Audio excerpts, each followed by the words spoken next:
अस्सलाम वालेकुम दोस्तों, उम्मीद करता हूँ सब ठीक ठाक होंगे, खैर आफियत से होंगे। तो आज की अपनी इस वीडियो में हम जिस शेयर को डिस्कस करने वाले हैं वो है आगा स्टील इंडस्ट्रीज़ लिमिटेड।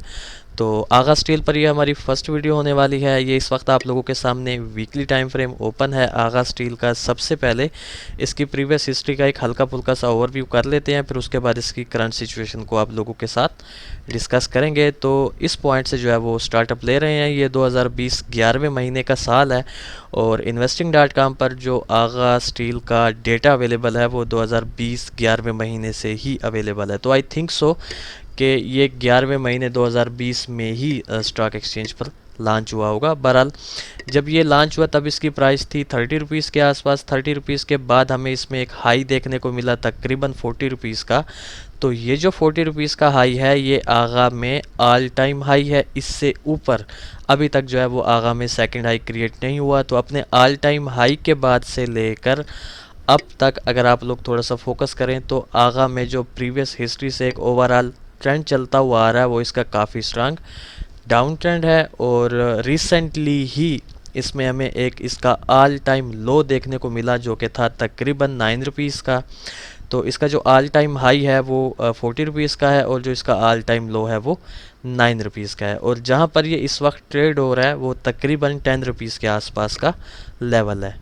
अच्छा जी, तो अब इसकी करंट सिचुएशन को थोड़ा सा आप लोगों के साथ डिस्कस कर लेते हैं। सबसे पहले इसमें एक इसका 16.5 रुपीज़ का काफ़ी स्ट्रांग रेजिस्टेंस क्रिएट हो रहा है, मेजर रेजिस्टेंस है। 16.5 से पहले 13.5 रुपीज़ का इसमें एक नियर और शॉर्ट टर्म का रेजिस्टेंस क्रिएट हो रहा है। और जो इसमें सबसे मेजर इसका सपोर्ट है वो ये 9 रुपीज़ वाला लेवल है, यानी कि इसका ऑल टाइम लो ही इसका सबसे मेजर सपोर्ट है। उसके अलावा अगर आप लोग इसकी इस ट्रेंड लाइन पर थोड़ा सा फोकस करें तो ये इसमें काफ़ी मेजर ट्रेंड लाइन जो है वो क्रिएट हो रही है। जब इसने अपना ऑल टाइम हाई लगाया था तब से लेकर अब तक ये इसी स्ट्रांग ट्रेंड लाइन को एज अ रेजिस्टेंस जो है वो रिस्पेक्ट करता हुआ डाउन साइड की तरफ आ रहा था। बट रिसेंटली यानी कि इस एरिया पर इसने जो है अपनी इस काफ़ी स्ट्रांग ट्रेंड लाइन को जो है वो ब्रेक कर दिया और ब्रेक करने के बाद अब जो है ये इसी एरिया में जो है इसने एक रेंज बनाई हुई है। इसी तरह इस ट्रेंड लाइन के अलावा जो इसमें एक काफ़ी स्ट्रांग एक चैनल क्रिएट हो रहा है वो इसका ये वाला चैनल है। इस चैनल की अपर ट्रेंड लाइन को इसने जो है वो multiple times as a resistance respect किया है। इसी तरह इस चैनल की लोअर ट्रेंड लाइन को इसने multiple times as a support respect किया है। तो इस ट्रेंड लाइन को तो बहरहाल हम हटा देते हैं, बट इस चैनल को आप लोगों ने लाजमी फोकस में रखना है क्योंकि ये इस वक्त जो है इस चैनल में ही इसने ख़ुद को मेंटेन किया हुआ है। अच्छा जी, तो अब सीधा मुद्दे पे आते हैं कि आगा में से हम नियर फ्यूचर जो है वो कैसी मूव एक्सपेक्ट कर सकते हैं। तो इसकी जो करंट सिचुएशन बनी हुई है, एक तो आप लोगों को पता है कि ये काफ़ी स्ट्रांग डाउन ट्रेंड में चलता हुआ आ रहा है, बट इस एरिया पर आते ही इसने जो है वो ख़ुद को मेंटेन कर दिया है इस चैनल के अंदर।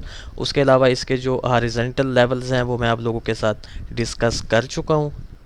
तो इस सारी सिचुएशन को डिस्कस करने के बाद आगा में से जो एक मूव मैं एक्सपेक्ट कर रहा हूँ ये इस वक्त 10.30 रुपीज़ के आसपास ट्रेड हो रहा है। तो मैं इसको इसकी करंट सिचुएशन से इस अप ट्रेंड लाइन तक यानी कि इस चैनल की रेजिस्टेंस ट्रेंड लाइन तक जो है वो जाता एक्सपेक्ट कर रहा हूँ। और फिर इस रेजिस्टेंस ट्रेंड लाइन से मैं इसमें से अगेन एक डाउन साइड की मूव यानी कि इसके 9 रुपीज़ तक की मूव जो है वो एक्सपेक्ट कर रहा हूँ। और अगर इसने इस 9 रुपीज़ वाले लेवल को होल्ड किया, ब्रेक ना किया, तो जो फिर हमें मूव अगेन इस 9 रुपीज़ के लेवल से मिलेगी उसमें जो है वो मैं 70+% पॉजिटिव होऊंगा कि अपनी इस चैनल की जो अपर ट्रेंड लाइन होगी फिर 9 रुपीज़ से जो हमें बाई साइड का प्रेशर देखने को मिलेगा वो इस अपर ट्रेंड लाइन को जो है वो ब्रेक करेगा। और ब्रेक करने के बाद ये जो है हमें कम से कम 12 रुपीज़ तक की जो है वो मूव दिखाएगा। मैं यहाँ पर ड्रा कर लेता हूँ आप लोगों के लिए। इसका ये वाला जो स्ट्रक्चर है बेसिकली यहाँ तक जो है ये हमें अपनी मूव दिखाएगा अगर ये हमें 9 रुपीज़ के लेवल पर मिलता है इस ट्रेंड लाइन से रिजेक्ट होने के बाद। फिर क्योंकि जो इसके ज़्यादातर चांसेस होंगे वो एक किस्म का आप यूँ समझे कि एक काफ़ी स्ट्रांग डाउन ट्रेंड में आते हुए इस एरिया के बाद हम जो है फिर इसको इस रेंज में जो है वो ट्रेड होता एक्सपेक्ट करेंगे। ये इसमें से एक सिनेरियो बन सकता है अगर ये इस चैनल की अपर ट्रेंड लाइन को ब्रेक कर देता है। तो बेसिकली जो ये मैंने एक मूव आप लोगों के साथ डिस्कस की, इसके बैकएंड पे जो इसके बनने के रीज़न्स हैं वो ये हैं कि एक तो आप लोगों को पता है कि ये फ्रॉम द स्टार्ट यानी कि अपने ऑल टाइम हाई से लेकर अब तक इसने जो अपना ऑल टाइम जो लो क्रिएट किया है वो भी रिसेंटली ही क्रिएट किया है। तो मींस कि ये काफ़ी स्ट्रांग डाउन ट्रेंड में चलता हुआ आ रहा था, बट अपनी वो जो हमने अभी ट्रेंड लाइन अभी डिस्कस की उस ट्रेंड लाइन को इसने इस एरिया पर ब्रेक कर दिया। ये इसमें एक सबसे इसका मेजर फैक्टर है। और जो सेकंड और सबसे इम्पोर्टेंट बात है वो ये है कि इसने इस 9 रुपीज़ वाले लेवल पर हमें एक डबल बॉटम क्रिएट करके दिखाया है, बट इस डबल बॉटम की जो नेक लाइन है वो ये 12 रुपीज़ वाला लेवल है। अब यहाँ पर दो ही चीज़ें पॉसिबल हो सकती हैं, वो अभी जो इसका सेकंड सिनेरियो है वो आप लोगों के साथ डिस्कस करता हूँ, बट जो इसमें से इसका फर्स्ट पोर्शन है इस डबल बॉटम का वो ये है कि ये जो है अगेन हमें यहाँ से इस अप ट्रेंड लाइन तक की मूव दिखाए, फिर डाउन आए, फिर अगेन ये अपनी इस डबल बॉटम पैटर्न की नेक लाइन तक जाए। अगर तो ये इस नेक लाइन को यहाँ पर ब्रेक कर देगा फिर तो बहुत ही मींस के पॉजिटिव एक पॉइंट होगा इसके लिए, कम से कम 13.5 या 16.5 तक की मूव का। बट अगर ये इस 13 रुपीज़ वाले लेवल को 12 रुपीज़ वाले लेवल को ब्रेक नहीं करता तो फिर मैं वैसे ही आप लोगों को गाइड कर चुका हूँ कि फिर हो सकता है कि ये यहाँ पर एक रेंज भी क्रिएट कर दे अपनी एक यूँ समझिए कि बेस बनाने के बाद। ठीक हो गया। तो ये बेसिकली इसमें से एक सिनेरियो बनने के चांसेस हैं।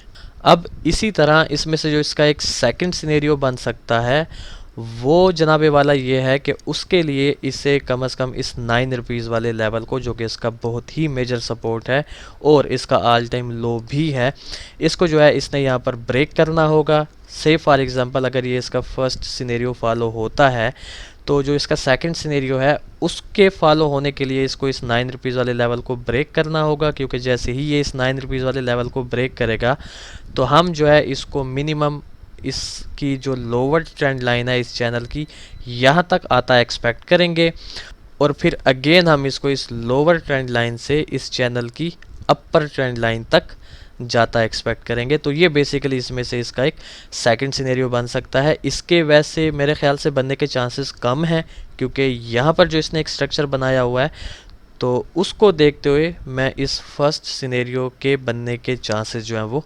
ज़्यादा एक्सपेक्ट कर रहा हूँ। बट इस सेकंड सिनेरियो के बैकएंड पे जो रीज़न है वो जस्ट इसका ये वाला चैनल है, एंड सेकंड इसका एक प्रीवियस हिस्ट्री से आता हुआ काफ़ी स्ट्रांग डाउन ट्रेंड है। जस्ट ये दो रीज़न्स हैं इस रेड एरो वाले सिनेरियो के लिए।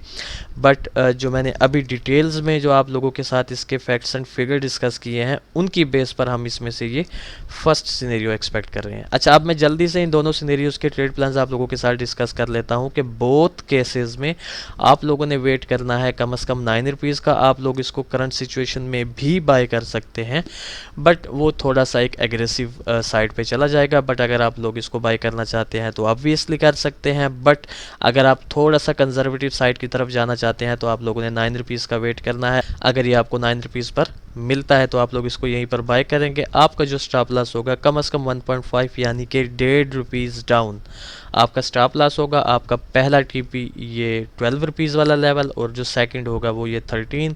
अगर ये 12 टूट गया तो फिर हो सकता है कि 13 भी ब्रेक हो जाए, क्योंकि फिर शॉर्ट टर्म के लिए हम इसमें से जो है एक अपसाइड की मूव एक्सपेक्ट करेंगे। तो बहरहाल उसके लिए इसको इस 12 रुपीज़ वाले लेवल को ब्रेक करना पड़ेगा। बट इसका जो पहला टीपी होगा वो 12, सेकंड 13 और जो थर्ड होगा वो 16.5। और अगर ये हमारे इस फर्स्ट सिनेरियो को फॉलो नहीं करता बल्कि इस 9 रुपीज़ वाले लेवल को ब्रेक कर देता है तो बिल्कुल एंट्री नहीं लेनी मेरे दोस्तों। आप लोगों ने वेट करना है कम से कम इस लोअर ट्रेंड लाइन तक के आने का। फिर यहाँ पर ये आपको किसी किस्म की अपसाइड की एक्टिविटी दिखाए तो बाय करना है, बट हो सकता है कि ये इस लोअर ट्रेंड लाइन तक ना भी आए बल्कि इस 9 रुपीज़ को ब्रेक करके यहाँ पर किसी किस्म का डबल बॉटम पैटर्न क्रिएट करे और उसके बाद आपको एक अपसाइड की मूव दिखाए तो आप इस लेवल पर भी इसे बाय कर सकेंगे इन फ्यूचर। ये डिपेंड करेगा कि ये कैसी मूव हमें दिखाता है। तो बेसिकली दोनों सिनेरियोज़ में आप लोगों का जो स्टॉप लॉस होगा वो कम से कम 1.5 रुपीज़ डाउन, और दोनों ही सिनेरियोज़ में जो आपका टीपी होगा वो ये वाले लेवल्स होंगे 12, 13.5 एंड 16.5। ठीक हो गया।